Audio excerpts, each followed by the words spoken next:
ভগবান ভক্তের সঙ্গে যেমন লীলাবিলাস করেন, সেই লীলাবিলাসের কাহিনী শ্রবণ করি, তাহলে আমাদের হৃদয়কে সম্পূর্ণ জড়কলুষ মুক্ত হবে, আর আমাদের হৃদয়ে ভক্তি উত্তর উত্তর বৃদ্ধি পাবে। আর ভক্তি বৃদ্ধি পেয়ে ভক্তি লতা বৃক্ষের সেই লতা গিয়ে কি কোথায় স্পর্শ করবে? ভগবানের চরণ স্পর্শ করবে, আর আমাদের জীবন ধন্যাতি ধন্য হবে। নিতাই গৌর সীতানাথ প্রেমানন্দে হরি হরি বল। তাই আমরা শ্রবণ করব আজ। কেন আজ এক উন্নত মহীয়সী ভক্তিমতী মায়ের কথা শ্রবণ করব? এই এলাকায় নাকি ভক্তিমতী মায়েদের ধন্যাতি ধন্য। যবে থেকে ফোন হয়েছে, যোগাযোগ হয়েছে, তবেই থেকেই শ্রবণ করছি। তা বলে প্রভুরা পিছিয়ে আছেন এমনটা নয়, বিশেষভাবে অগ্রণী ভূমিকা গ্রহণ করেছে আমাদের ভক্তিমতী মায়েরা। তাই আরও একজন শ্রেষ্ঠ ভক্তিমতী মায়ের কথা আমরা আজ শ্রবণ করব। কার কথা? কর্মেতি বাই বলে এক মায়ের কথা। ভক্তি যে কেমন হয়, আর শ্রবণের লাভ যে কতটা হতে পারে, শ্রবণের কত মাহাত্ম্য হতে পারে, আজ আমরা শ্রবণ করব সেই কথাই। গীতায় রইল, ভাগবতমে রইল শ্রবণের মহিমা। আজ এই ভক্তের মহিমা কীর্তন করে আরও আমরা গভীরে প্রবেশ করব, যে শ্রবণ করলে কেমন তার ভক্তি বৃদ্ধি হয়, তার জীবন ধন্যাতি ধন্য হয়। এই জীবনে সম্পদ আছে, বাড়ি আছে, গাড়ি আছে, কিন্তু ভক্তি নেই, জীবন ধন্য নয়। জড় জাগতিক চিন্তা উদ্বেগ প্রতি মুহূর্তে কুরে কুরে খায় মানুষকে। কোথাও শান্তি নেই, আনন্দ নেই। প্রকৃত শান্তি আছে ভগবানের ভজনায়, আর ভগবানের কে নামে, ভগবানের ভক্তিতে। সেটা বুঝতে পারবো, আর সেটা বুঝতে পারলে নিজেদেরকে ভগবান উন্মুখ করতে পারবো। ভগবান চরণ উদ্দেশ্যে আমরা যাত্রা শুরু করতে পারবো। যারা যাত্রা করেছি তাদের যাত্রা পথকে অতি দ্রুততার সঙ্গে এগিয়ে নিয়ে যেতে পারবো। ছোট্ট কর্মেতি বাই, না ছোট্ট নয়, গর্ভে থাকা অবস্থায়, কারণ তিনি সেই রাজস্থানে তার বাড়ি। তিনি যে রাজ্যে থাকেন, রাজার নাম হচ্ছে শিখায়াত রাজা, যিনি রাজ পুরোহিত পরশুরামজি, সেই পরশুরামের কন্যা কর্মেতি বাই। যখন থেকে সেই পরশুরাম এবং তার স্ত্রী তাদের মধ্যে বিবাহ বন্ধনে আবদ্ধ হয়েছে, তারা ভক্তি জীবন পালন করছে, তারা রাজপুরোহিত। তাই রাজপুরোহিত তিনি, পুরোহিত মানে যিনি পুরের মঙ্গল করেন, তিনি পুরের প্রকৃত মঙ্গল করতে পারেন, যিনি নিজের মঙ্গল করতে জানেন। আর মঙ্গল করতে হলে তাকে অবশ্যই গীতা ভাগবতমকে আশ্রয় করে ভক্তি পালন করতে হবে। তো পরশুরামজি সুন্দর করে ভক্তি যাজন করেন, বিবাহ বন্ধনে আবদ্ধ হয়েছেন, এবং তার গর্ভে, তার স্ত্রীর গর্ভে সন্তান সম্ভবা হয়েছেন। গর্ভে থাকাকালীন বলছে গর্ভাবস্থায় থেকে পঞ্চম গর্ভ হয়ে গেলে, পঞ্চম মাস হয়ে গেলে সমস্ত কিছু শ্রবণ করতে পারে। এই যে আমরা নারদ মুনিকে পেয়েছি, আমরা যে প্রহ্লাদকে পেয়েছি ভক্ত শ্রেষ্ঠ, তার মাতা হচ্ছে মাতা কয়দু। সেও নারদ মুনির কাছে গর্ভাবস্থায় ভগবানের কথা শুনেছিলেন। আর সেই শ্রবণের জন্য আমরা এই ভক্ত শ্রেষ্ঠ প্রহ্লাদ মহারাজকে পেয়েছি, যিনি 5 বৎসরের ভক্ত, কিন্তু তার বাল্য বন্ধুদের শেখাচ্ছে, শোনো শোনো, ভক্তি জীবনী জীবনের উদ্দেশ্য এই বাল্যাবস্থা থেকেই ভগবানের ভজনা করো, নচেত জীবনের কোনো মূল্য নেই। কৌমারং আচরেত প্রাজ্ঞ ধর্মান ভগবতানি হ দুর্লভং মনুষ্যং জন্ম তদ ওপি অধ্রুবম অর্থদম। বলছে প্রহ্লাদ মহারাজ, তোমরা বাল্য অবস্থায় ভাগবত ধর্ম অবলম্বন করো, তোমরা পড়াশুনো শেখো, রাজনীতি শেখো, কিন্তু তোমরা ভাগবত ধর্ম করো। তাহলে সেই রকম কর্মেতি বাই যখন তার মায়ের গর্ভে রয়েছে, তখন তার পিতা কি করছে? যেহেতু তিনি রাজ পুরোহিত, তিনি সমস্ত সময় ভগবানের কথা বলেন, ভগবানের নাম করেন, এবং তার বাড়িতে সব সময় ভক্তদের আনাগোনা। তিনি বলছেন, ভক্তরা শ্রবণ করছেন। তিনি যখন বিশ্রাম নিচ্ছেন, ভক্তরা বলছে, অন্য ভক্তরা শ্রবণ করছে। আর মাতৃ গর্ভে থাকা অবস্থায় শ্রবণ করছেন। যখন ভূমিষ্ঠ হয়েছেন, ছোট্ট কর্মেতি সে কি করে? অন্য বালক বালিকার মতো নয়, চঞ্চলা স্বভাবা নয়। তিনি কি করছেন? কারণ তিনি গর্ভাবস্থায় শ্রবণ করেছেন ভাগবতম। তাই তিনি বাবা মানে তার পিতা ভাগবত আলোচনা করে, ভক্তবৃন্দ আসে, তখন অনেক পুরনো দিনের কথা, পর্দা প্রথা রয়েছে, পর্দার ওপাশে ছোট্ট বালিকা শান্ত হয়ে বসে আর কানটি খাড়া করে ভগবানের কথা শ্রবণ করে। আহা, শ্রবণে কি রতি! বলছে, এই জড়জাগতিক উদাহরণ দিলে আপনারা ভালো বুঝতে পারবেন। একটা গান আছে না, তারে আমি কে চোখে দেখিনি, তার অনেক গল্প শুনেছি, আছে তো, যে গল্প শুনে তাকে আমি অল্প অল্প ভালোবেসে ফেলেছি।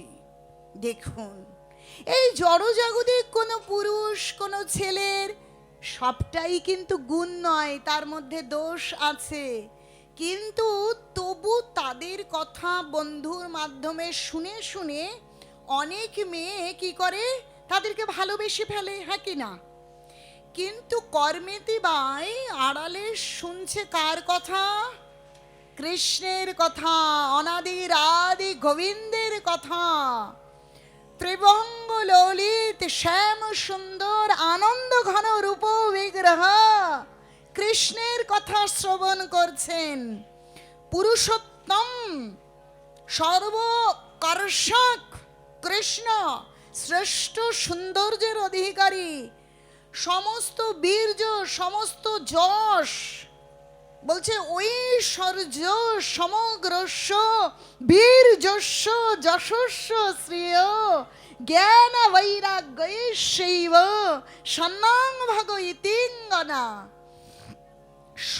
ছটা বিষয়ে তিনি একদম পূর্ণ এবং অধিকারী তিনি কি? ভগবান বলে না, রূপবান, যার রূপ আছে, তাই তো বলে না, যে ধনবান, যার ধন আছে, ভগবান। এই ভগ শব্দের অর্থ আমরা জানি না। ভগ মানে হচ্ছে সর ঐশ্বর্য, বান মানে অধিকারী, যিনি সর ঐশ্বর্যের মালিক, তিনি হচ্ছেন ভগবান। সমস্ত ঐশ্বর্য কাল স্বামীর শরীর থাকতেও পারে, নাও থাকতে পারে, সৌন্দর্য থাকতেও পারে, নাও থাকতে পারে, তার ধন থাকতেও পারে, নাও থাকতে পারে, কত দুঃখ, কিন্তু যিনি একবার সেই অনাদির আদি গোবিন্দ কৃষ্ণকে ভালোবেসেছেন, তিনি প্রকৃত ভালোবাসার অধিকারিণী।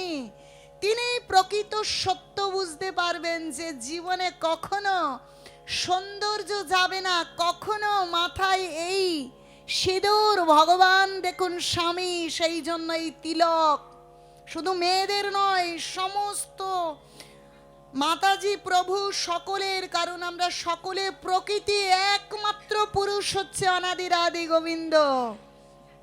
তাই এই সিঁদুর কখনো যাবে না, মুছবে না। সৌন্দর্য, ভগবানের সৌন্দর্য কখনো যায় না, কখনো তার ঐশ্বর্য, নাম, যশ, জ্ঞান, বৈরাগ্য কখনো কমে যায় না। তো কর্মেতি বাই ভালোবেসেছে কৃষ্ণকে, এইভাবে ভালোবাসছে। তখনকার দিনে নিয়ম ছিল মেয়েদের পবিত্রতা রাখবার জন্য অল্প বয়সে মেয়েদেরকে বিয়ে করিয়ে দিত। কিন্তু ভালো করে বুঝবেন, অল্প বয়সে বিবাহ করিয়ে দিত তার মানে কিন্তু শ্বশুর বাড়িতে পাঠিয়ে দিত না, বাল্য বিবাহই হতো। পিতা কন্যার শুদ্ধতা রাখবার জন্য, যেন তার মন অন্য কোনো দিকে ধাবিত না হয়, ছোট্ট বালিকাকে বিবাহ করিয়ে দিতেন। কিন্তু বালিকা পিতামাতার কাছেই থাকবে যতক্ষণ না সে ষোড়শবর্ষীয়া হবে, মানে 16 বা 17 বছরের উপযুক্তা যতক্ষণ না হবে ততদিন পর্যন্ত পিতামাতার কাছে থাকবেন। যখন তিনি উপযুক্তা হবেন তখন তাকে শ্বশুর বাড়িতে স্বামীর ঘরে পাঠানো হবে। সে নিশ্চিন্তে থাকবে, আমার স্বামী আছে, এদিকে ওদিকে তাকানো যাবে না, আর কোনো দিকে মনোনিবেশ করা যাবে না। আর মা ঠাকুমা তাকে গৃহকর্মে নিপুণ হওয়ার শিক্ষা প্রদান করতেন। কি করে স্বামীর সেবা, শ্বশুর শাশুড়ি মা, কি করে সন্তান সন্ততির সেবা করতে হবে, গৃহটাকে কি করে সুন্দর রাখতে হবে। গৃহকে সুন্দর রাখা সব থেকে বড় চাকুরি, আমরা সেটা জানি না। তো এই শিক্ষা প্রদান করতেন। তো কর্মেতিবাইকে পরশুরামজিও ছোট্টবেলায় বিবাহ করিয়ে দিয়েছে। ছোট্ট মেয়ে কিছু বোঝে না, হ্যাঁ বিবাহ হয়েছে, হবার পর বাবা মায়ের কাছে রয়েছে আহ্লাদে আদরে, কিন্তু সে অন্য কোথাও খেলতে যায় না, ওই পুতুল খেলে না, রাজ ঐশ্বর্য ভোগ করছে।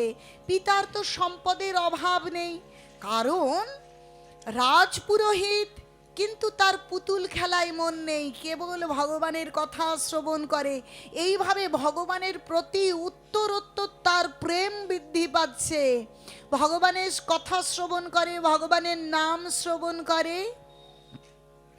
এইভাবে একটা সময় সত্যি তার সময় হয়েছে শ্বশুর বাড়ি যাবার, দিনক্ষণ নির্ধারিত হয়েছে। শ্বশুর বাড়ি থেকে আসবে পালকি করে, বাজনা করে, বাপের বাড়িতে আলো ঝলমল হয়েছে, সুন্দর বাজনা বাজছে, অনেক উপাদেয় আহার আদির আয়োজন হয়েছে। এখন যার সঙ্গে বিবাহ হয়েছে একটা কৌতূহল কাজ করে কি না, সে বড় হয়েছে, তার স্বামী কেমন, তার স্বামী দেখতে কেমন, তার স্বামী কি করে, শ্বশুর বাড়ি কোন গ্রামে, শ্বশুর মশাই কেমন, জিজ্ঞেস করবে কি করবে না বলুন তো। কর্মেতিবাই এইভাবে সখীদের কাছে জিজ্ঞাসা করে, মায়ের কাছে জিজ্ঞাসা করে, কিন্তু সব কিছুই ভালো। আচ্ছা জিজ্ঞেস করছে, আচ্ছা মা, আমি যেখানে যাব সেখানে ভগবানের কথা হবে, সেখানে ভগবানের নাম হয়, সেখানে গেলে আমি যেমন এখানে ভগবানের কথা শ্রবণ করে করে বড় হয়েছি, এরকম ভগবানের কথা হবে? তখন মা বলছে, না সেটা তো আমরা কখনো চিন্তা করিনি, সেখানে তো ওরকম তোমার পিতার মতন ভগবত কথা বলার মতন কেউ নেই, বা ওরা তো ভক্তি জীবন পালন করে না। অনেক ধনী, রাজবাড়ির মতন বাড়ি, রাজপ্রাসাদের মতন প্রাসাদ, তাদের অনেক ব্যবসা বাণিজ্য, জমি জায়গা অনেক কিছু আছে, কিন্তু তারা তো ভগবানের ভক্ত নয়। ও, তারা ভগবানের ভক্ত নয়? আচ্ছা মা, তারা ভগবানের প্রসাদ পায় না? না বাবা, সে বিষয়ে তো জানি না, হ্যাঁ দেখছি। আচ্ছা মা, সেখানে ভগবানের ভজনা হয় না? মা বুঝতে পারছে না কি উত্তর দেবে। তার মেয়ের এত কৌতূহল, সেই কৌতূহল নিবৃত্তির জন্য যে উত্তরটা দেবে, সন্দেহাতীত হয়ে উত্তর দিচ্ছে, নিঃসন্দেহ হয়ে উত্তর দিতে পারছে না। তো এইভাবে একবার দুবার শুনতে শুনতে কর্মেতিবাই শুনেছে সত্যি সত্যি তার শ্বশুর বাড়িতে ভক্তি নেই।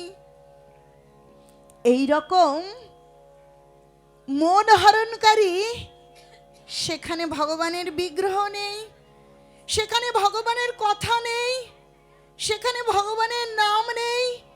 এখন শ্বশুর বাড়িতে যাবে বলে তার মনে আনন্দ হচ্ছিল যে সেই ছোট্টবেলায় বিবাহ হয়েছে, শ্বশুর বাড়িতে যাব, এখন আমার সময় হয়েছে।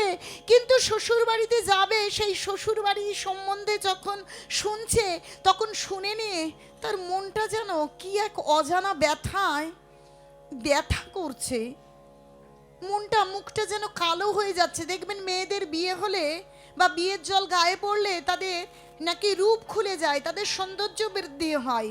কিন্তু শ্বশুরবাড়ির সময় এসেছে, কিন্তু যখন ভগবত ভক্তিহীনতার সংবাদ পেয়েছে, তখন মেয়েটার মনটা একটু একটু করে কেমন যেন ভেতরে ভেতরে কেঁদে উঠছে। ও,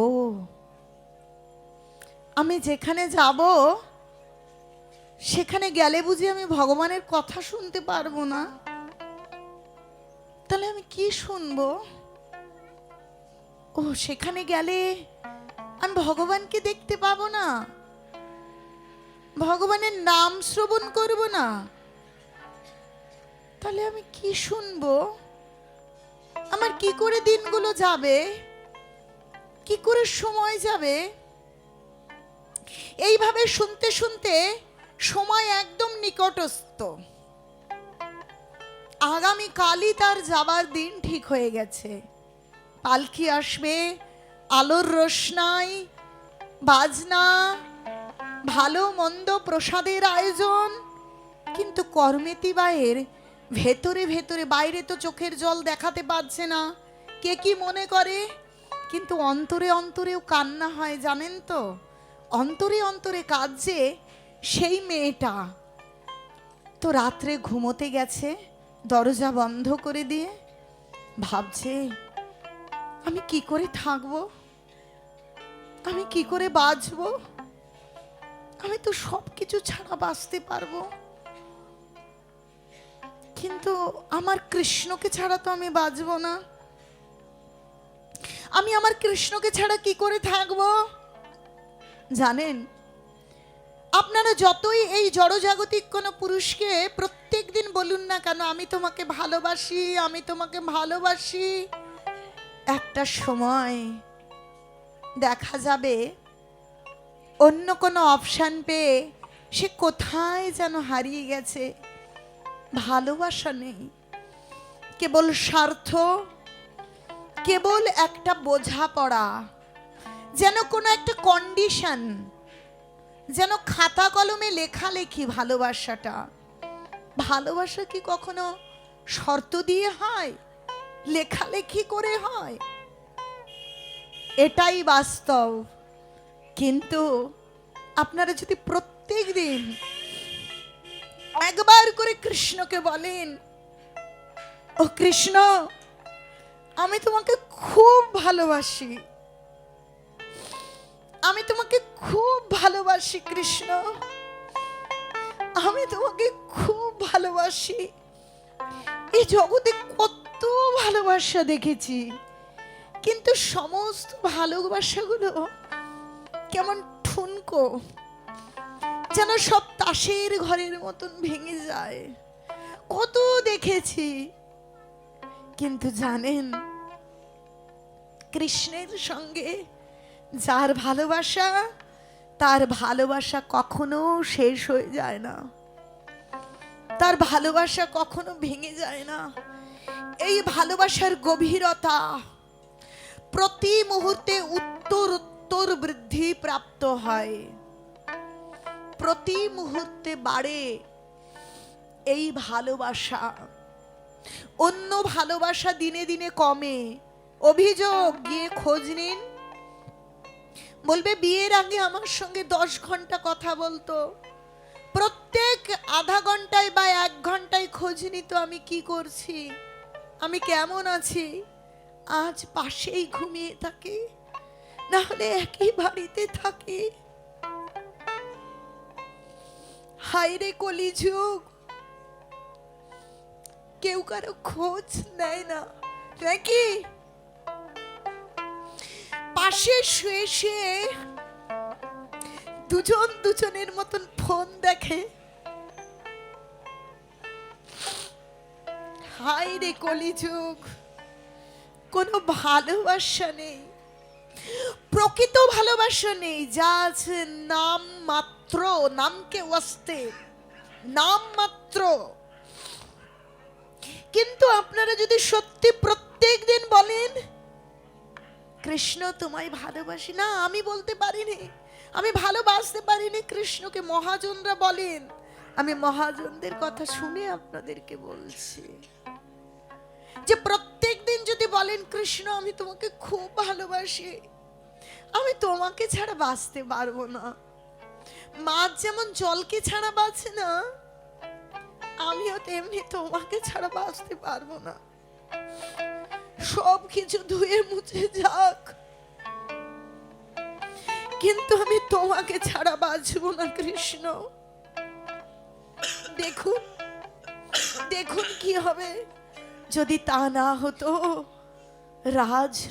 রানী মীরা ভিখারিনী হয়েও এত আনন্দ কোথায়, কি করে পেত এত আনন্দ? কোথায় ছিল সেই সনাতন রূপ গোস্বামী, হোসেন শাহের রাজমন্ত্রী? সেখান থেকে বৃন্দাবনের গাছতলা। কোথায় সেই রঘুনাথ দাস গোস্বামী, গোবর্ধন মজুমদার, হিরণ্য মজুমদার, সেই স্বর্ণ মুদ্রা কামিনী কাঞ্চন থেকে গৌর হরিচরণের লুটোপুটি? নিশ্চয়ই কি এক অপার আনন্দ আছে, যে আনন্দ ভাষায় প্রকাশ করা যায় না। সেই আনন্দের আস্বাদন আমরা পেতে পারি যদি আমরা গোবিন্দকে ভালোবাসি। কর্মেতে রোজ বলে, কারণ রোজ শুনে শুনে শুনে ভালোবাসা হয়ে গিয়েছে, তাই সে রোজ কৃষ্ণকে বলে, ও কৃষ্ণ, ও মাধব, আমি তোমাকে না খুব ভালোবাসি, আমি খুব প্রেম করি তোমাকে, আমি তোমাকে ছাড়া থাকতেই পারবো না। এখন রাত্রে বিছানায় বসে বসে ভাবছে, ও মাধব, আমি কি করে তুমি বিহীন ওই শ্বশুর বাড়িতে গিয়ে থাকবো? আমি ওখানে গিয়ে থাকতে পারবো না মাধব, তুমি আমায় কৃপা করো, আমি ওখানে কি করে থাকবো? আমি তোমার কথা শুনে আমার দিনকে অতিবাহিত করি, তোমার কথা বিনা আমি কি করে থাকবো? আরে শ্বাস ছাড়া মানুষ থাকতে পারে? শ্বাসই হচ্ছে প্রাণ, আর আমার প্রাণ ও পুরুষ তুমি। আমি তোমাকে ছাড়া আমি কি করে সেখানে থাকবো, কি করে বাঁচবো আমি তোমাকে ছাড়া? আমি সেখানে যাব না। আমার প্রকৃত শ্বশুর বাড়ি হচ্ছে তোমার বাড়ি। আমরা জানি না যে আমার প্রকৃত স্বামী আমাদের জগৎ জগৎ জন্ম জন্মান্তরের মালিক হচ্ছে অনাদির আদি গোবিন্দ। স্বামী কথার অর্থ হচ্ছে মালিক, প্রকৃত মালিক হচ্ছেন অনাদির আদি গোবিন্দ। তাহলে প্রকৃত স্বামী হলে তুমি, আর তোমার বাড়ি হলো আমার প্রকৃত শ্বশুর বাড়ি, যে বাড়িতে গিয়ে আমি তোমাকে সচক্ষে দর্শন করব, আমি তোমার চরণে গিয়ে পড়ব, তোমার প্রেম পাবো, তোমাকে দর্শন করতে পারবো, সর্বত্র দর্শন করব, সব সময় দর্শন করব। যে শ্বশুর বাড়িতে তুমি নেই, আমি সেই শ্বশুর বাড়িতে যাব না, যাব না, যাব না। ভালো করে বুঝুন। এখন সেই রাত্রেই সেইভাবে চিন্তা করছে আর কৃষ্ণের কাছে প্রার্থনা করছে, ও কৃষ্ণ, আমি কি করব? আমি কিচ্ছু চিনি না, আমি কিছু জানি না, আমি তোমার কাছে যাব, তোমার বাড়িতে যাব। কারণ রাজপুরোহিত রাজার মতন সুযোগ সুবিধা ভোগ করে। যদি ওই গৃহের বাইরে বেরিয়েছেন তো পালকিতে করে গিয়েছেন, বাড়ির বাইরে কিছু চেনেই না, কখনো পদব্রজে কোথাও যায়নি। ও কৃষ্ণ, আমি কি করে তোমার বাড়িতে যাব? আমি কি করে তোমার সঙ্গে মিলবো কৃষ্ণ? তো জানেন গীতায় কি বলছে? বলবো একবার হরি বল তো বলুন। জানেন গীতায় কি বলছে? যে তেষং নিত্যাভিযুক্তানাং ভজতাং প্রীতি পূর্বকম দদামি বুদ্ধি যোগং তং যেন মামো উপজাযন্তি তে।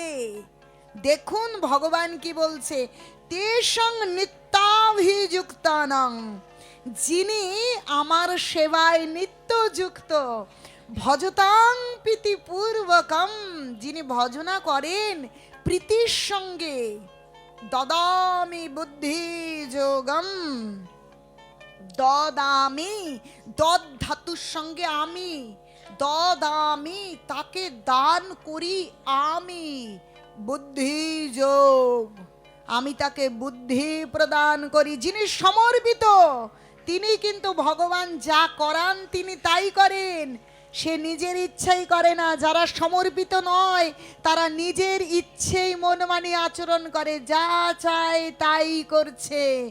কিন্তু যিনি ভগবানের সমর্পিত তিনি ভগবানের ইচ্ছা অনুযায়ী চলেন, তিনি প্রকৃত ব্রজধামে চলেন। ব্রজ শব্দের অর্থ চলছে।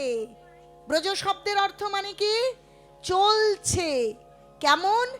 যে ভগবানের ইচ্ছায় চলছে তিনি হচ্ছেন ব্রজবাসী। আমি ব্রজে বাস করলাম কিন্তু নিজের ইচ্ছে জড় জাগতিক চিন্তায় নিমজ্জিত হয়ে চলছি, তাহলে ব্রজবাসী নই। যদি আমি যেখানেই থাকি না কেন কিন্তু ব্রজের নাগর কৃষ্ণের ইচ্ছেই চলছি, তাহলেই আমি ব্রজবাসী। তো কর্মেতে বুদ্ধি যোগ প্রাপ্ত হচ্ছেন, স্বয়ং ভগবান বুদ্ধি প্রদান করছেন, তিনি সিদ্ধান্ত নিচ্ছেন আর আমি ওই শ্বশুর বাড়িতে কিছুতেই যাব না। আমি আমার প্রকৃত শ্বশুর বাড়ি কোথায়? কৃষ্ণ কোথায় থাকে? সদাই বিহার করে কোথায়? বৃন্দাবন। তুলসী দেবীর, তুলসীর আরেক নাম হচ্ছে বৃন্দা। এই তুলসী দেবীর বন যেখানে এত প্রিয়, সর্বদা তুলসী ভগবানের চরণে থাকেন। কোনো আহার্য কোনো বিষয়ের ওপর যদি তুলসী পাতা অর্পণ না হয় তাহলে ভগবান গ্রহণ করেন না। সেই বৃন্দার বনে সদাই লীলা বিলাস করেন কৃষ্ণ। আমি সেই বৃন্দাবনে যাব।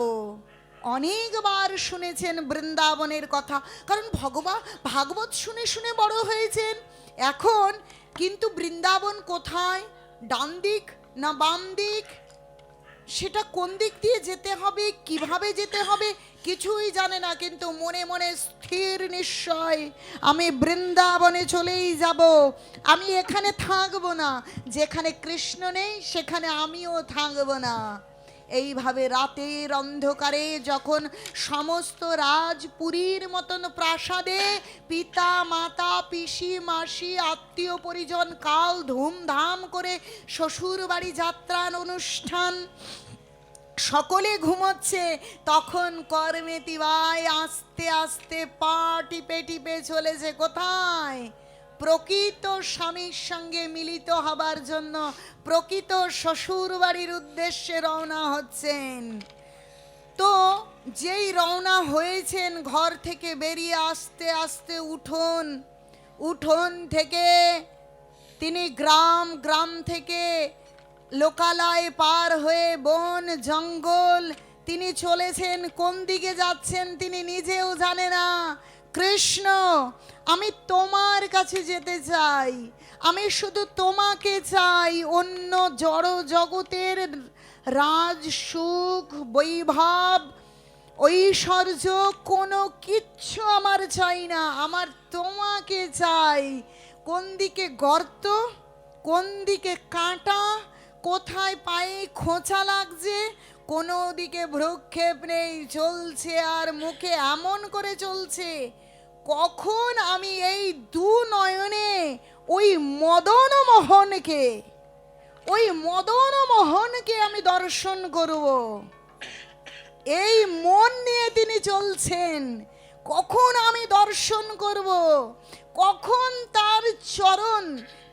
তার চরণে পড়ব, আর চরণে পড়লে আমার প্রকৃত স্বামী, আমার প্রকৃত প্রেমিক পুরুষ আমাকে যখন জড়িয়ে ধরবেন, তখন আমার কেমন লাগবে, আমার কত আনন্দ হবে।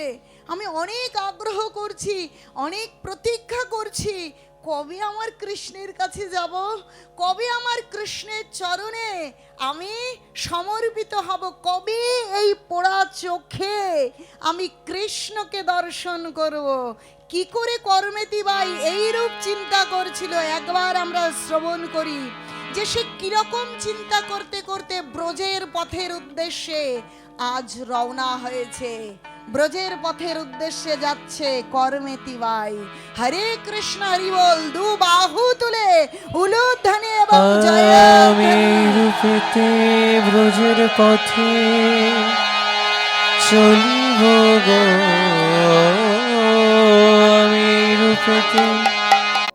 সে কেবল কৃষ্ণ চিন্তা করতে করতে চলেছে। এখন একটা সময় কি হয়েছে, সকাল হয়েছে, তার মার প্রত্যেক দিন ঘুম ভাঙে। যারা ভগবানের ভজনা করে তাদের প্রত্যেক দিনের একটা নিয়ম আছে। তারা ঘুম থেকে ওঠে ভগবানের নাম করতে করতে, ভগবানকে প্রণাম, ভগবানের আরতি, ভগবানের ভজনা করতে করতে ঘুম থেকে ওঠে। প্রত্যেক দিন কর্মেতি বাই ভগবানের নাম করতে করতে ঘুম থেকে ওঠেন। আর ওর মায়ের অভ্যাস হয়ে গেছে যে মেয়ের গলায় হরিনাম শুনতে শুনতে তার মায়ের ঘুম ভাঙে। কিন্তু আজ কোনো আওয়াজ আসছে না, ভগবানের নাম শোনা যাচ্ছে না। তোর মা ভাবছে অনেক আত্মীয় পরিজন এসেছে, নিশ্চয়ই গল্প গুজব করে অনেক রাত্রে ঘুমিয়েছে, তাই মেয়ে ঘুম থেকে উঠছে না। কিন্তু রোদ উঠে গেছে, সূর্য উঠে গেছে, এত বেলা হয়ে গেছে, মেয়ে কেন ওঠে না? খুঁজতে খুঁজতে গিয়ে দেখছে মেয়ে তো ঘরে নেই, নেই নেই, কোথাও নেই, কোথাও নেই।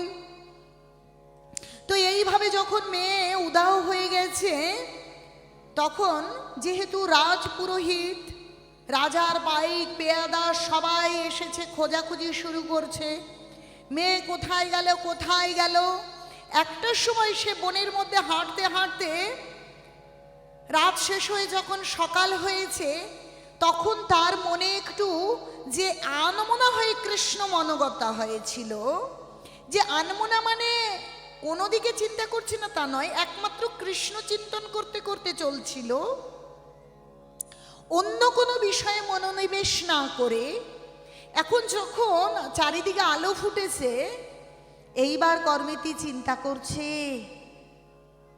এখন তো আমাকে খোঁজাখুঁজি শুরু হবে, কিছু একটা গন্ডগোল হতে পারে। এইভাবে চিন্তা করতে করতেই দেখছে দূরে টকবক টকবক করে ঘোড়ার শব্দ হচ্ছে, যে কেউ ঘোড়া দৌড় করাতে করাতে আসছে। তখন কর্মেতি ভাই ভাবছে নিশ্চয়ই আমার বাবা তো রাজপুরোহিত, রাজ পাইক, পেয়াদা, সৈন্য, সামন্ত নিশ্চয়ই আমাকে খুঁজতে বেরিয়েছে। এখন কি করি উপায়, এখন কি করি উপায়। এইদিকে তাকাতে তাকাতে হঠাৎ দেখছে গভীর বনে তো প্রবেশ করেছে, বনের মধ্যে অনেক সিংহ, বাঘ, হিংস্র জন্তু। হঠাৎ দেখছে একটা পাশে একটা উটের শরীর পড়ে আছে। উট দেখেছেন, পেটটা এরকম, কি এরকম পেটটা ব্যারেলের মতন মোটা, গলাটা সরু, একটা উটের শরীর পড়ে আছে। তো ওই দিকে গিয়ে দেখছে আসলে উটের যে পেটের যে শরীরটা চামড়া দিয়ে ঢাকা রয়েছে, কিন্তু তার গলার কাছে কামড়ে কেউ ওটাকে খেয়েছে, আর গলার কাছটা কামড়ে ওই ভেতরের নাড়ি ভুড়ি সব কিছু, শোয়ার, কুকুর, শিয়াল যা আছে ওর নাড়ি ভুড়ি বের করে খেয়ে নিয়েছে। একটা সুন্দর একটা এরকম গুহার মতন হয়ে আছে। ও চিন্তা করছে যে এর মধ্যে ঢুকে লুকিয়ে পড়তে হবে, আমি যদি না লুকোই তাহলে ওরা আমাকে ধরে নিয়ে চলে যাবে, আর ওই কৃষ্ণ ভক্তিবিহীন শ্বশুর বাড়ি পাঠিয়ে দেবে। না না, আমি কৃষ্ণ ছাড়া থাকবো না। তাই কি করেছে, ওই উটের পেটের মধ্যে ঢুকে গিয়েছে। চিন্তা করুন, ভেতরের নাড়ি বুড়ি খেয়ে নিয়েছে, আর উপরের ওই চামড়া আর পচা কেমন গন্ধ বলুন তো। কেউ যদি কোনো এরকম পশুরা মারা যায়, কেউ মারা যায় আর যদি ওইভাবে পড়ে থাকে, শিয়াল কুকুরে ছিঁড়ে ছিঁড়ে খায়, তাতে কেমন দুর্গন্ধ হতে পারে। কর্মেতি বাই চিন্তা করছে এদিকে কেউ আসবে না, আর ওই ওই ফাঁপড়ের মধ্যে, পেটের মধ্যে ঢুকে গিয়ে গুটিসুটি মেরে চুপ করে বসে রয়েছে। কি অসম্ভব তীব্র ঝাঁঝালো গন্ধ, ওই গন্ধে ওখানে কেউ যাবে না। কিন্তু কর্মেতি বাই শান্ত হয়ে বসে আছে, তার ওই গন্ধে কিছু হচ্ছেই না। কেন হচ্ছে না বলুন তো? তার ভেতরে কৃষ্ণ নামের গন্ধ এত তীব্র, বলছি কৃষ্ণ ভাবনা অমৃত। কৃষ্ণ ভাবনা যিনি করেন, কৃষ্ণ চিন্তন যিনি করেন, তার ভেতরে অমৃত এমনই থাকে পরিপূর্ণ। প্রথমেই বলেছিলাম একটা কলসি যদি জলে ভর্তি থাকে, তাতে তো আরো জল বা আরো দুধ কি করে প্রবেশ করাবো?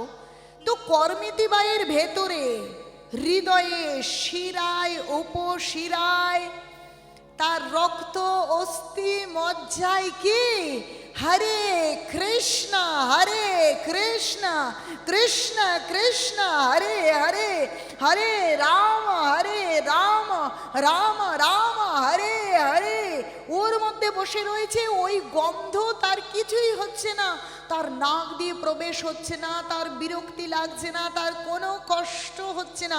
চিন্তা করে দেখুন, ওইভাবে সে ঠাঁই 3 দিন বসে রয়েছে। যে এখান থেকে বেরোলেই এত পাইক পেয়াদা বেরিয়ে গেছে, একটু গেলেই ওদিক থেকে ধরে ফেলবে, আরেকটু গেলে ওদিক থেকে ধরে ফেলবে। সে শান্ত হয়ে বসে ওই ওই উটের ওই খোলসের ভেতরে বসে কৃষ্ণ চিন্তন করছে। আমরা মনে করি সংসারে বাড়িতে থেকে তো কৃষ্ণ নাম হবে না, আমার বাড়িতে তো এ ভক্ত নয়, আমার এই সমস্যা আছে, ওই প্রতিকূলতা আছে, এখানে ভক্তিহীনতা আছে, এখানে অনেক নোংরা বিষয় আছে, ভক্তি করতে পারবো না। শিক্ষাটা দেখুন, শুধু ভক্ত ভগবানের লীলা মহিমায় শুধু গল্প থাকে না, প্রত্যেক লাইনে লাইনে শিক্ষা থাকে। যে অনেক কলুষতা থাকতে পারে, তার তীব্র ঝাঁঝালো গন্ধ থাকতে পারে, কষ্ট থাকতে পারে, কিন্তু ভক্ত কখনো বিচলিত হয় না, কারণ তার ভেতরে কৃষ্ণ ভাবনা রূপ অমৃত ডগমগ করে। সেই ডগমগ হয়, তখন অন্য কিছু তার মধ্যে প্রবেশ করবে না। যত কলুষতা থাকুক, যত অন্ধকার থাকুক, তার ভেতরে আলোই আলো। যেমন প্রহ্লাদ মহারাজ, তার পিতা হিরণ্যকশিপু দৈত্যরাজ, সেই দৈত্যের কারখানায় তিনি কি করে থাকলেন, কি করে কৃষ্ণ ভক্তি যাজন করলেন, চিন্তা করে দেখুন। তো কর্মেতি বাই ওই উটের পেটের ওই মরা পচা গন্ধ তার মধ্যে 3 দিন বসে রয়েছে, কিন্তু তার কোনো কষ্টই হচ্ছে না। সে কৃষ্ণ নামে বিভোর হয়ে আছে। যখন 3 দিন হয়ে গেছে, কেউ খুঁজে না পেয়ে পেয়ে হতাশ হয়ে সবাই খোঁজা বন্ধ করে দিয়েছে। সমস্ত বন জঙ্গল ভয়হীন হয়ে গেছে, কারণ মনুষ্যরূপ কৃষ্ণ ভক্তিবিহীন মানুষরা চলে গেছে। পশু পাখি আছে জানেন, হিংস্র পশু পাখিও কিন্তু ভক্তির প্রতিকূল নয়, তারাও কিন্তু ভক্তি বোঝে। যখন গৌরহরি আমার গৌরাঙ্গ মহাপ্রভু ঝাড়িখণ্ডের বনপথ দিয়ে যাচ্ছেন, তখন সেই বনের শেয়াল, বনের সিংহ, বনের বাঘও নৃত্য করেছিল হরিনামে। তারা হিংস্র স্বভাব ভুলে গিয়ে একই সাথে হরিণ, বাঘ, গরু, মহিষ, সমস্ত হিংস্র আর অহিংস্র পশু একই সঙ্গে হরিনামের জোয়ারে মেতেছিল, নৃত্য করেছিল। তারা হিংসা ভুলে গিয়েছিল। এই হরি নাম, এই কৃষ্ণ ভক্তি পশুদেরও বদলে দিতে পারে, কিন্তু আমরা কেমন মানুষ, আমাদেরকে বদলে দেয় না। যে হরিনামে স্বয়ং পাথর পর্যন্ত গলে গিয়েছে। গৌর হরি, হরে কৃষ্ণ কৃষ্ণ কৃষ্ণ হরে হরে, হরে রাম রাম রাম হরে হরে, হরি বল বলে আনন্দ কীর্তন করছে।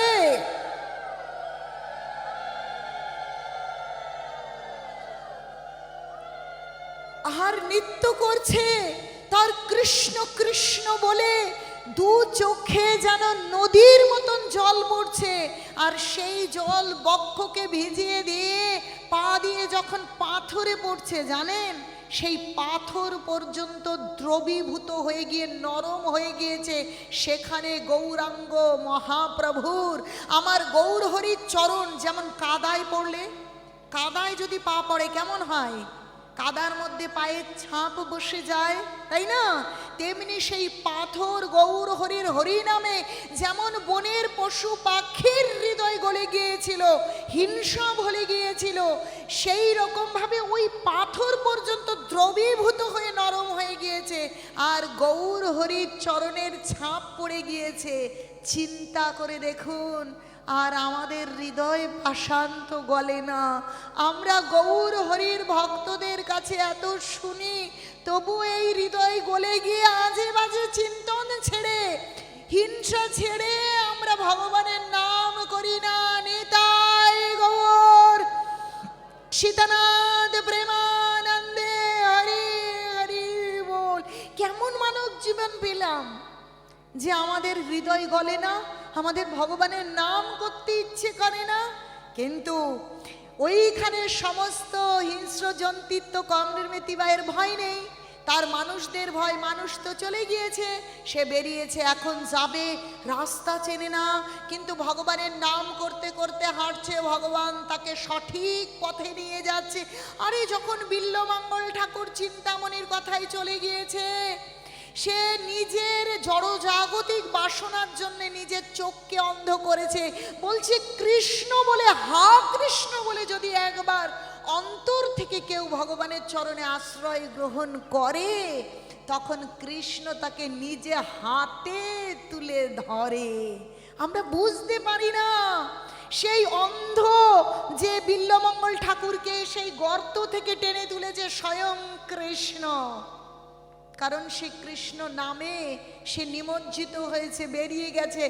আজ ঠিক অনুরূপভাবে কর্মেতিবাই বেরিয়েছে, সে কিচ্ছু চেনে না, বৃন্দাবনের দিকে যাচ্ছে, যেন কোন দিকে তাকে পথের দিশা দিচ্ছে। আর সেই আকর্ষণে বলছে কৃষ্ণ হচ্ছে সর্বাকর্ষক শ্রেষ্ঠ চুম্বক। আর সেই বড় একটা চুম্বক যেমন পিন পেরেককে আকর্ষণ করে, তেমনি আজ কর্মেতিবাইকে আকর্ষণ করে বৃন্দাবনের পথের দিকে নিয়ে গিয়েছে। এখন ও ওই উটের মধ্যে থেকে বেরিয়েছে, ঠিক সেই সময় দেখছে যে একদল কীর্তনিয়া তীর্থযাত্রীরা হরে কৃষ্ণ করতে করতে তারা যাচ্ছে। একদল সাধু বৈষ্ণব কর্মেতিবাই উট থেকে বেরিয়ে তাদের সঙ্গে পিছন পিছন যাচ্ছে। মাঝখানে ঢোকেনি, আমার তো গায়ে গন্ধ, তাহলে আমি তো মাঝখানে না, পেছন পেছন যাচ্ছে। এদের সঙ্গে যেতে যেতে দেখুন ভগবান কেমন পথের দিশা দেয়। আসলে তীর্থযাত্রীরা আজ প্রথমে গঙ্গায় স্নান করবে, তারপর তীর্থে যাবে। তো ওখানে কর্মেতিবাই গিয়ে সত্যি সত্যি ওদের স্নানের পর নিজেও স্নান করছে। দেখুন ওই মৃত চামড়া নোংরা এসেছিল, আর কিভাবে সেই ভক্ত বৈষ্ণবরা তীর্থযাত্রী তাদের সঙ্গে গিয়ে গঙ্গায় স্নান করেছে। গঙ্গায় স্নান করে উঠবার পরে আর আমি সেই রাজার পুরোহিতের রাজকন্যার সমতুল্য কেউ নই, আমি হলাম সেই ব্রজের কৃষ্ণের ঘরণী, আমি ব্রজের কৃষ্ণের প্রিয়তমা। অর্থাৎ ওই জড়না দানা সাজ ঐশ্বর্যের আজ আমার কোনো প্রয়োজন নেই। তার মালা হার, তার বালা, তার কুণ্ডল সমস্ত কিছু স্নান করে সব কিছু খুলে ওই যে যে ব্রাহ্মণ ভক্ত বৈষ্ণব ছিল সবাইকে ভাগ করে দিয়ে দিয়েছে। আপনারা কৃপাপূর্বক আমার এই দ্রব্যগুলো নিন না, আমরা কি করব তোমার এই সোনাদানা হীরামাণিক্য, শোনেন, আপনারা ভক্ত, আপনারা বৈষ্ণব, আপনারা গ্রহণ করলেই অর্থ পরমার্থ হয়। আপনারা ভগবানের সেবা দেবেন, আপনারা ভক্ত সেবা দেবেন, আপনারা নিয়ে যান, আমাকে কৃপা করুন। তো এইভাবে করে তাদেরকে সমস্ত কিছু দিয়ে দিয়ে সে রওনা হয়েছে পিছু পিছু বৃন্দাবন। যখন বৃন্দাবনের ভূমিতে তিনি পা রাখলেন, বলছে তখন বৃন্দাবন এমন ছিল না, এই রকম রাস্তা, ইলেকট্রিক আলো, এরকম বড় বড় বাড়ি না। বৃন্দাবন একদম অরণ্যে পরিপূর্ণ। সেখানে দুই একজন গভীর ভজননিষ্ঠ রাগানুগা ভজন করছে যারা, তারা ছাড়া কেউ প্রবেশই করে না। সেই বৃন্দাবন এত অরণ্যে পরিপূর্ণ। সেই অরণ্যে তিনি প্রবেশ করছেন, তারা সমস্ত গা রোমাঞ্চিত হচ্ছে। করমিতি বায়ের দু চোখ দিয়ে যেন গঙ্গা, যেন যমুনা বইছে। কৃষ্ণ কৃষ্ণ তুমি কোথায়, আমি কোথায় গেলে তোমাকে পাবো, কোথায় গেলে আমি তোমাকে দর্শন করব। দেখুন, তার কিন্তু চিন্তা নেই যে আমার বাড়ি নেই, আমার রাজপ্রাসাদ নেই, আমি খাবো কি, আমি থাকবো কোথায়, আমি বাঁচবো কি করে, কোনো দিকে তার কোনো চিন্তন নেই। চলেছে সে বৃন্দাবনে, এসে গিয়েছে। যখন বৃন্দাবনে এসেছে, এসে আবার সে যমুনার তীরে এসে গিয়েছে। এসে যমুনায় স্নান করে এইবার কি করছে জানেন? তার সুন্দর মখমলের যে বস্ত্র ছিল, এইবার সেই বস্ত্রটা খুলে ফেলেছে। কি করেছে জানেন? ওই যমুনার জলে যে কাদা মিশে আছে, বলে ওই বৃন্দাবনের মাটি নয়, মাটি নয়, সে কি, সে গোপী পদরেণু। সেখানে গোপী শ্রেষ্ঠ রাধারানীর পায়ের ধুলো, সেখানে সেই কৃষ্ণ অনাদির আদি গোবিন্দ, তার পদধূলি। পাহাড় পর্বত অরণ্যানী সমস্ত জায়গায়, কারণ ব্রহ্ম বিমোহন লীলা যখন হয়েছিল, তখন কৃষ্ণের যত সখা, সুবল, শ্যামল, শ্রীদাম, মধুসূদন, যত সখা ছিল, সমস্ত সখাকে হরণ করেছিল ব্রহ্মা। সমস্ত গাভী বৎসদের হরণ করেছিল ব্রহ্মা। আর কৃষ্ণ তার নিজের শরীর থেকে সমস্ত গোপ বালকদের সৃষ্টি করেছিলেন। সমস্ত গোবৎসদেরকে নিজের থেকে প্রকাশ করেছিলেন, যাতে ওই গোপীরা, যারা গোপ মাতা, তারা কখনো মনে কষ্ট না পান তাদের সন্তানকে হারিয়ে। তারা প্রার্থনা করেছিল, ও কৃষ্ণ যদি আমাদের ছেলে হতো, কৃষ্ণ যদি আমার স্তনদুগ্ধ পান করতো, কৃষ্ণকে যদি আমি ছেলে হিসেবে পেতাম। বলছে, যে যথামং প্রপদ্যন্তে তাংস্তথৈব ভজাম্যহম মমো বর্তানুবর্তন্তে মনুষ্য পার্থ সর্বশ। যে যথাং প্রপদ্যন্তে, যে যেমন প্রার্থনা করে ভগবানের কাছে, ভগবান তাকে সেইভাবে পুরস্কৃত করে। ওই গোপ মাতাগণ চেয়েছিল, যদি কৃষ্ণ আমাদের ছেলে হতো, যদি কৃষ্ণ আমাদের স্তনদুগ্ধ পান করতো, যদি কৃষ্ণকে আমরা একটু জড়িয়ে ধরতে পারতাম। সেই অভিলাষে আজ ব্রহ্ম বিমোহন লীলা হয়েছে। কৃষ্ণ তাদের সন্তান হয়ে প্রত্যেক বাড়িতে গেছে, আর গাভী বৎস হয়ে প্রত্যেকের গোয়াল ঘরে চলে গিয়েছে। তাহলে চিন্তা করে দেখুন, কৃষ্ণ গাভী চড়াচ্ছে, আর ওই গো বৎস এবং গোপ সখা, গোপ বালক পাহাড়ে পর্বতে যেখানে যেখানে গিয়েছে, সব জায়গায় কৃষ্ণের পদধূলি। কি আমরা ভাবতে পারি একা কৃষ্ণ? কত ঘুরেছে পাহাড়ে পর্বতে, অরণ্যের, গভীর অরণ্যের ভেতরে কৃষ্ণের পদধূলি। তাহলে ভেবে দেখুন, এইভাবে কৃষ্ণের পদধূলি সমস্ত ব্রজ ধুলিতে মিলে আছে। আর সেই ব্রজের ধুলিতে কাদা হয়েছে যমুনার জল আর করমিতি বায়ের চোখের জল। কি করেছে জানেন? এ পোশাকের কি মূল্য আছে? যদি আমি গোপী পদ রেণু, বলছে ভক্ত ভক্তা ভুক্ত শেষ, ভক্ত পদধূলি, ভক্ত পদ জল, এই তিন ভজনের বল। ভক্তদের পায়ের ধুলি, ভক্ত পদ জল আর ভক্তদের উচ্ছিষ্ট এই ভজনের শ্রেষ্ঠ, তাহলে এখানে বৃন্দাবনে গোপী শ্রেষ্ঠ রাধারানী, আর তারাই তো শ্রেষ্ঠ ভক্ত, তাদের পায়ের ধুলো আছে। সেই ধুলো যদি অঙ্গে না মাখবো তাহলে কৃষ্ণ আমাকে কি করে জায়গা দেবে? খুলে ফেললেন তার মসলিন মলমলের সেই কাপড় বস্ত্র, খুলে কি করলেন জানেন? ওই যমুনায় ওই কর্দমাক্ত যে কাদা কাদা মাটি সুন্দর করে গায়ে লেপন করলেন, গায়ে সারা শরীরে লেপন করলেন। আর কি করলেন জানেন? শুকনো শুকনো পাতা নয়, জ্যান্ত জীবন্ত পাতা। কেন নয়? জীবন্ত পাতা বলছে বৃন্দাবনের একটা পাতাও কৃষ্ণকে রাধারানীকে সন্তুষ্ট করবার জন্য। ওখানে একটা পাতা, একটা পশু, একটা পাখিকে হাত দেবার কোনো যোগ্যতা আমাদের নেই, কোনো অধিকার নেই। একটা লতাও রাধারানীকে সন্তুষ্ট করবেন, কৃষ্ণকে সন্তুষ্ট করবেন, ও আমরা তুলতে পারি না, আমাদের চরম অপরাধ হয়ে যাবে ও কার্য করলে। তাই তিনি কোনো জীবন্ত পাতা ছিঁড়লেন না।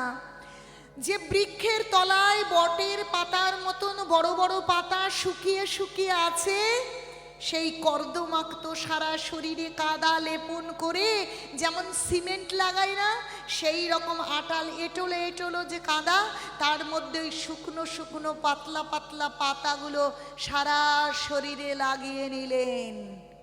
আর ওই যে ব্রহ্মকুণ্ড, ব্রহ্ম বিমোহন লীলার পরে যেখানে এসে ব্রহ্মা ভগবানের স্তুতি করেছিলেন, কৃপা পেয়েছিলেন, সেই ব্রহ্মকুণ্ডের তটে আজ কর্মেতি পাই ভগবানের নামে ভগবানকে একদম প্রিয়তমা রূপে আস্বাদন করছে।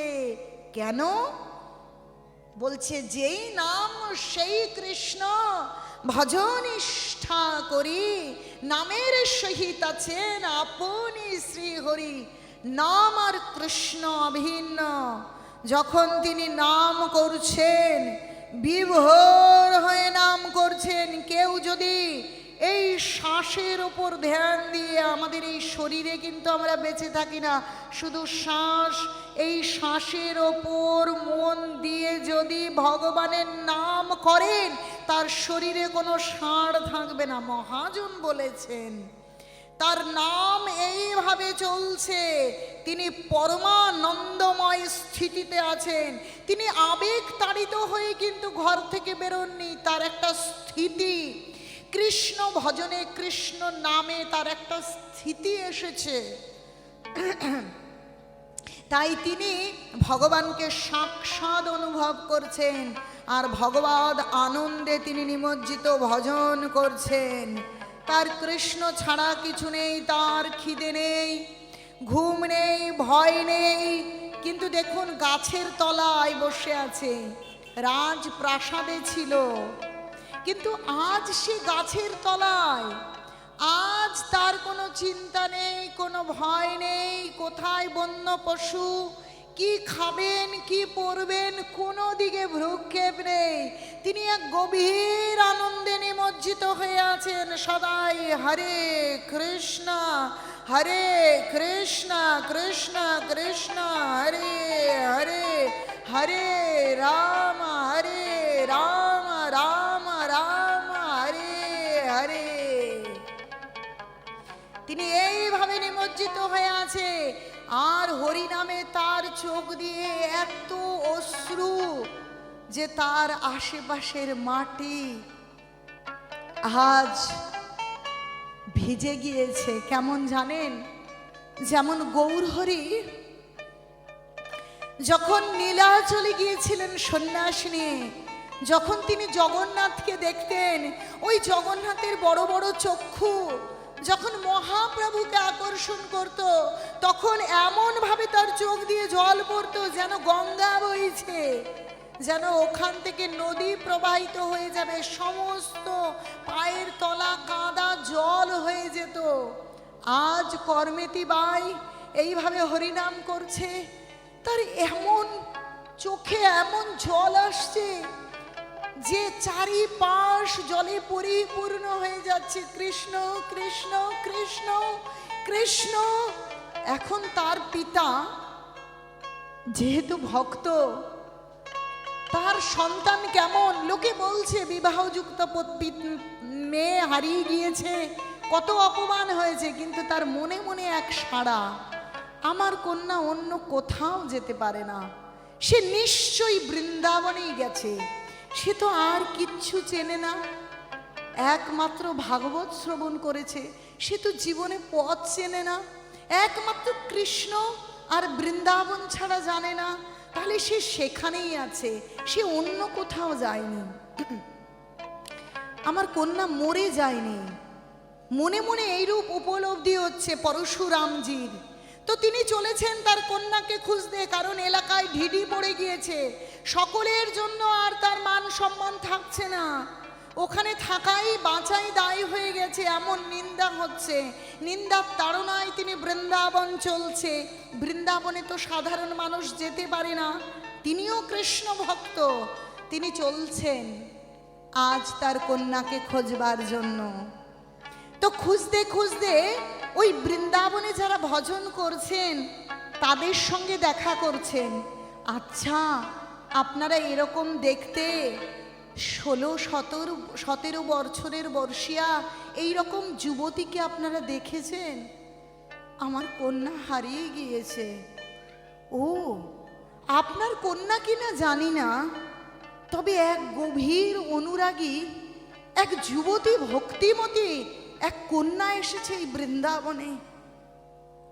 কি তার ভজন, কি তার চিন্তন, কি তার চক্ষুর দৃষ্টি, সে অন্য কোনো দিক দেখে না, কারো রূপ সৌন্দর্য, কোনো জড় জাগতিক মানুষের দিকে তার চোখ নেই, তার ওই দু চক্ষু যেন কি গভীর নেশায় ছোটে, কি সৌন্দর্য যেন তাকে চেপে বসেছে। এইরূপ এক কন্যা বৃন্দাবনে এসেছে, জানেন সে ব্রহ্মকুণ্ডের তটে আছে, জানেন এইরূপ কাদা মেখে সে ভজন করছেন, তার বৈরাগ্য এই রকম, তার কোনো দিকে ভ্রুক্ষেপ নেই, কেবল কৃষ্ণ, কেবল কৃষ্ণ, সে শুধু কৃষ্ণ কৃষ্ণ করে, তার অন্য কোনো চিন্তন নেই। জান তো তখনকার দিনে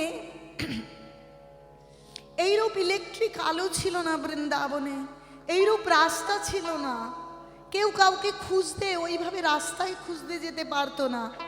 কি করে খুঁজতো জানেন?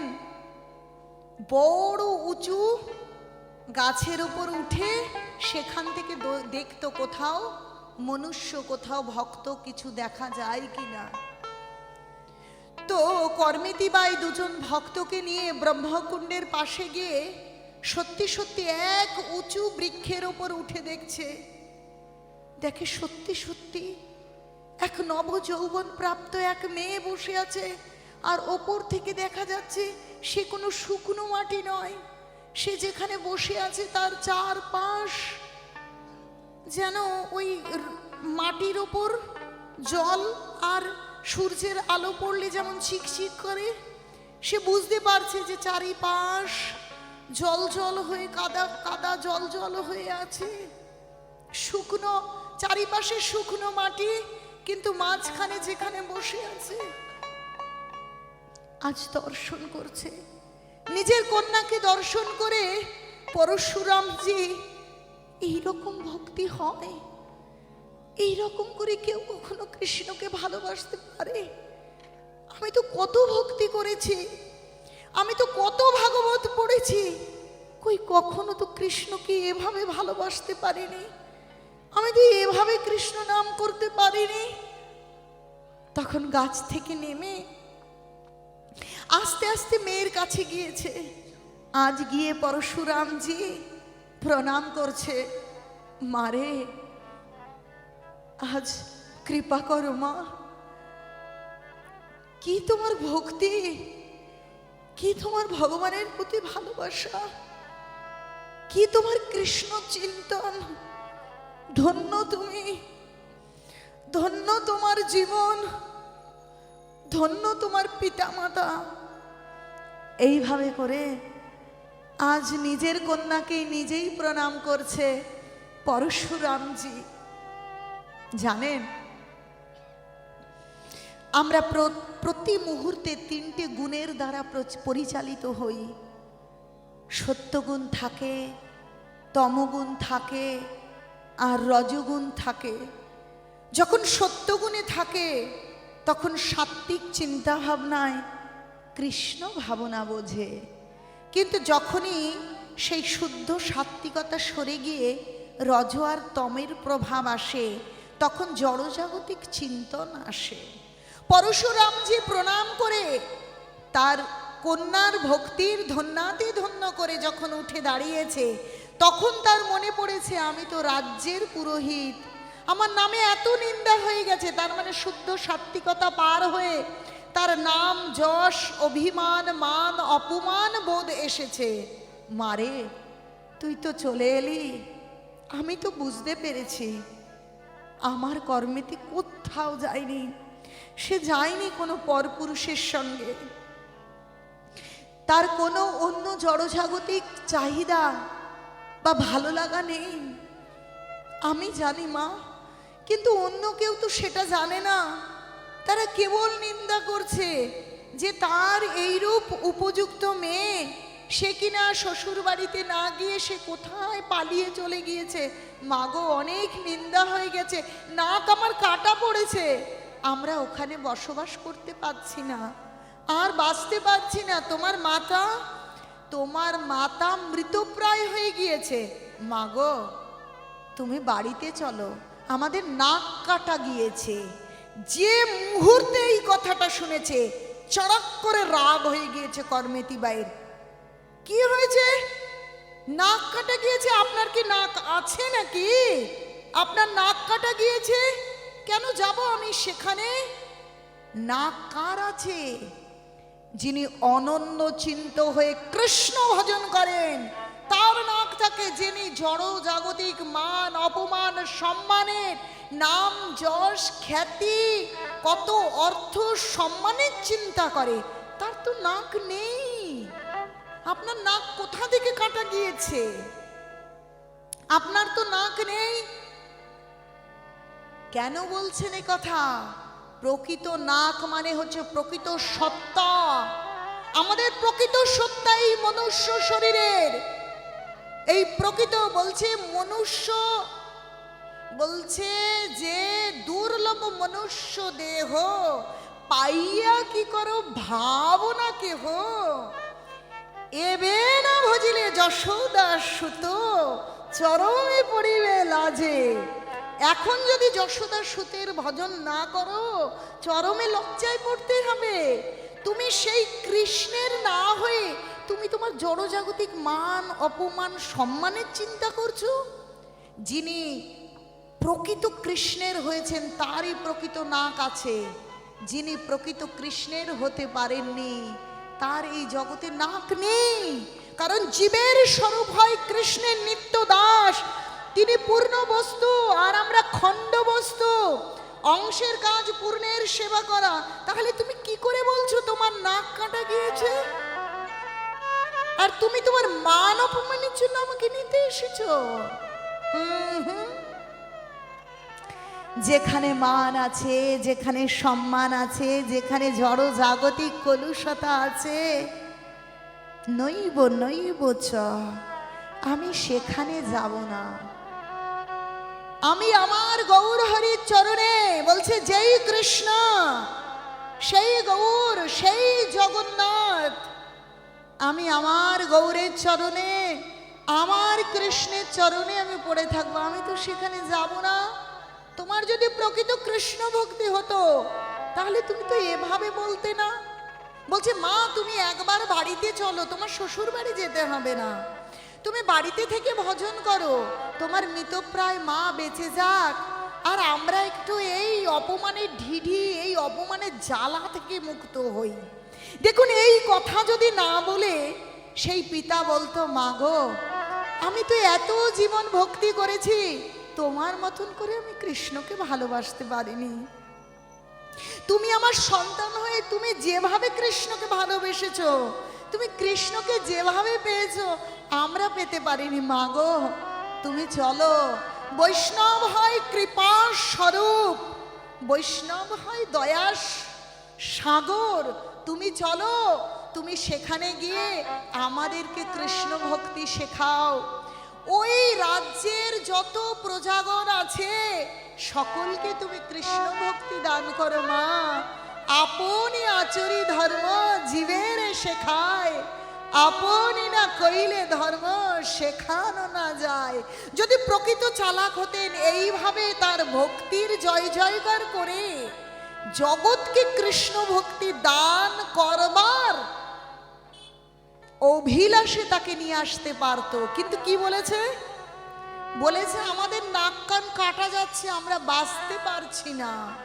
ও তুমি কিরকম ভক্ত, কিরকম ভক্ত যে তুমি অপমানে কষ্ট পাও? যিনি কৃষ্ণ ভক্ত তার কোনো অপমান হয় না, তার কোনো মান হয় না। তিনি তো শরীর নয়, তিনি তো আত্মা, আত্মা তিনি। এই শরীরটা আজ আছে, কাল নেই, এই শরীর থাকবে না। কিন্তু এই আত্মা বলছে দেহিনস্মিন যথা দেহে কৌমারং যৌবনং জরা তথা দেহান্তর প্রাপ্তি ধীরস্তত্র ন উজ্জতি। এই দেহ যেমন ছোট থেকে বড় হয়, কৈশোর থেকে যৌবন প্রাপ্ত হয়, বৃদ্ধ হয়, জরাগ্রস্ত হয়, আবার মৃত্যুবরণ করে, আবার অন্য শরীরে এই আত্মা গিয়ে প্রবেশ করে। এই আত্মার তো কোনো মৃত্যু নেই। এই শরীরটা উপরের খোলস মাত্র। এই শরীরের মান অপমান নিয়ে যারা চিন্তা করে তারা কি করে কৃষ্ণের হবে? সেখানে তো আমি যাব না বাবা, সেখানে আমি যাব না। আমি কৃষ্ণের কাছে থাকতে চাই। আমি শরীর নই, আমি আত্মা, আমি কৃষ্ণের, আমি অংশ। আমার কাজ পূর্ণের সেবা করা, আর সব থেকে শ্রেষ্ঠ সেবা হচ্ছে নাম। প্রতিনিয়ত প্রতি মুহূর্তে নামকে স্মরণ করা, নামকে জিহ্বায় উচ্চারণ করা। আমি যাব না সেখানে যেখানে প্রকৃত সত্যের উপলব্ধি নেই, যে এই শরীর সম্বন্ধীয় যে মান যশ উপাধি তাকে যেখানে বড় করে দেখা হয়। আমি তো সেখানে যাব না বাবা। তাই দেখুন মহাজন বলছে সর্বপাধি বিনির্মুক্ত তৎপরোত্তেন নির্মলং ঋষিকেন ঋষিকেশা সেবনং ভক্তির উচ্চতে। সমস্ত উপাধি থেকে বেরিয়ে আসুন। আমি সুন্দরী, আমি শিক্ষিতা, আমি ব্রাহ্মণ, আমি ক্ষত্রিয়, আমি মণ্ডল, আমি সরকার, আমি ডাক্তার, আমি ইঞ্জিনিয়ার, আমি ভারতীয়, আমি আমেরিকান, আমি আফ্রিকান, আমি হিন্দু, আমি মুসলিম, আমি খ্রিস্টান, আমি জৈন, আমি পারসিক। এই সমস্ত পরিচয় এই শরীরের। আমরা তো শরীর নই, এ ওপরের খোলস মাত্র। এই শরীরের অভ্যন্তরে, এই হৃদয় অভ্যন্তরে বসে থাকা আত্মা হচ্ছে প্রকৃত আমরা। তা হচ্ছে স্বয়ং ভগবানের। এই উপরের শরীরের ভোগ বাসনা ওটা জীবন নয় বাবা। তুমি ফিরে যাও। আমি যাব না। আমি বড় ভালো আছি। আমার মতন পোশাক এই জগতে কেউ পরতে পারেনি। ওই ভক্ত পদধূলি আর ওই যমুনার জল যেন জড়িয়ে আছে আমার শরীরকে। সেই নাম প্রতি মুহূর্তে জিহ্বায় উচ্চারিত। এই বৃন্দাবনে আমি ভগবানের চরণে আছি। স্বয়ং গৌর হরি আমাকে আশ্রয় দিয়েছে। আমি এখান থেকে আর কোনো দিন যাব না। ফিরে যাও বাবা, ফিরে যাও। জানেন কেমন করে বলছে? একটা মহাজনের পর কেমন করে বলেছে, তিনি কেমন করে সেদিন বলেছিলেন সেই সংস্কৃত সেই ভজন হয়তো আমি করতে পারবো না, কিন্তু গৌরী ও বৈষ্ণবগণ কি করে সেই গৌরহরির কাছে প্রার্থনা জানিয়ে গৌরহরির চরণে আশ্রয় গ্রহণ করে, সেই আরতিটুকু একটুখানি বলতে পারি। আপন করিয়া রাঙা চরণে রাখিও,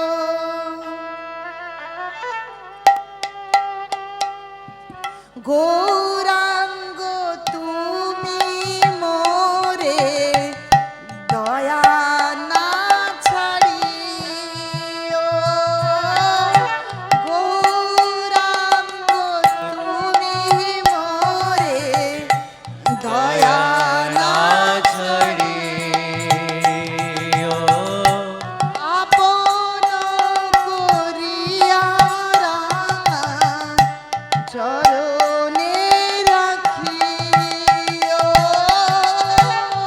আপন করিয়া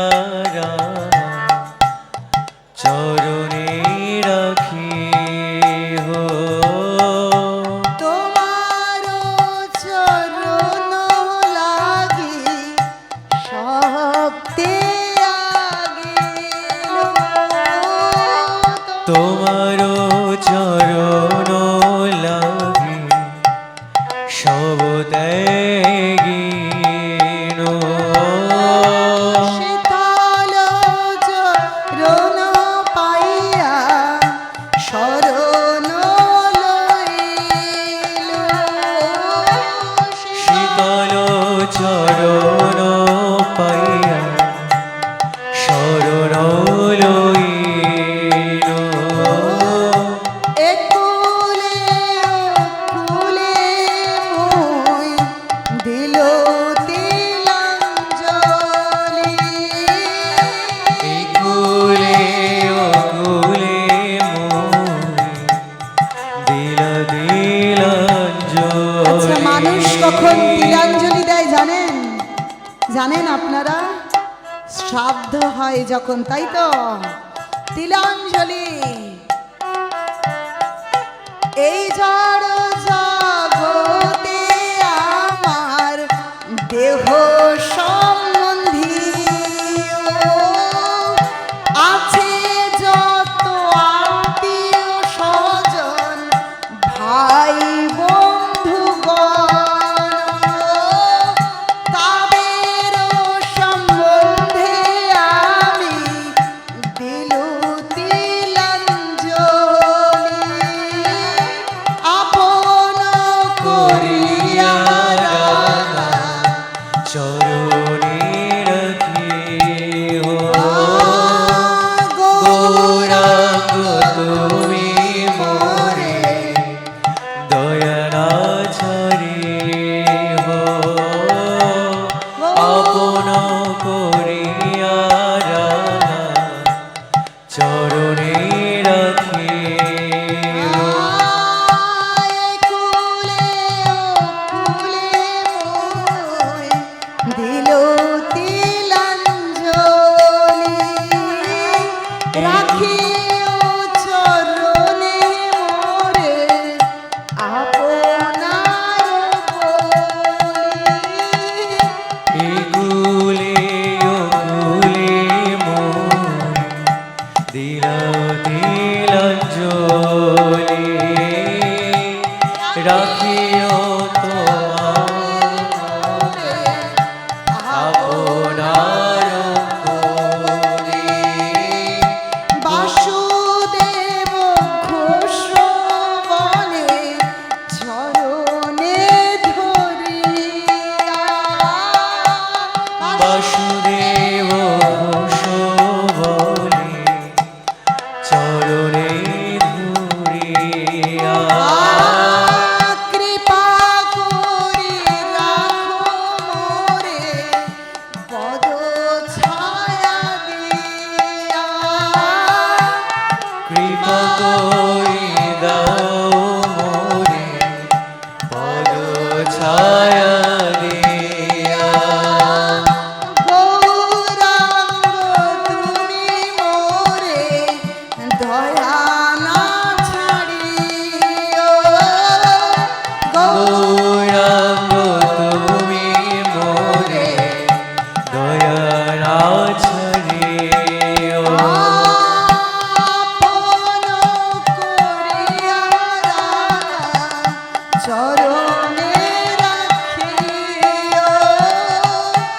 আপন করিয়া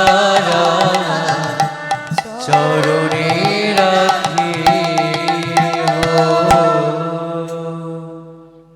এমন করে আরতি করে সে কৃষ্ণের কাছে বলছে, আমি কিচ্ছু চাই না।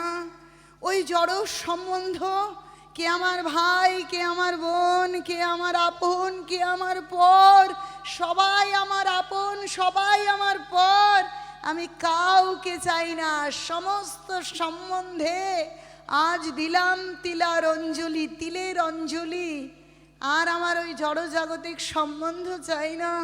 ও কৃষ্ণ, আমার তোমার সাথে সম্বন্ধ তৈরি হোক। এই জড় জগতের সাথে সম্বন্ধ ভালো থাকে, সেই জন্য কত চেষ্টাই না করলাম।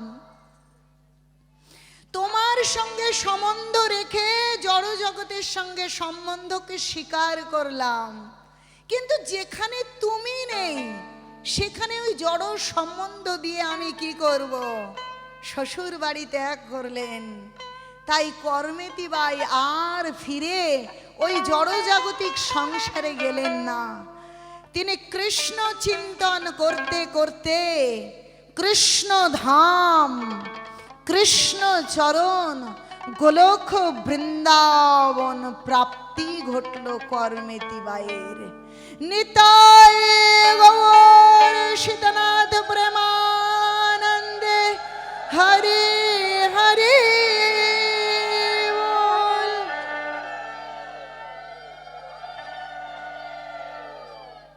বাবাকে পাঠিয়ে দিয়ে ভজনের গভীরে নিমজ্জিত হলেন, আর কৃষ্ণ ধাম, আনন্দের ধাম প্রাপ্তি ঘটল।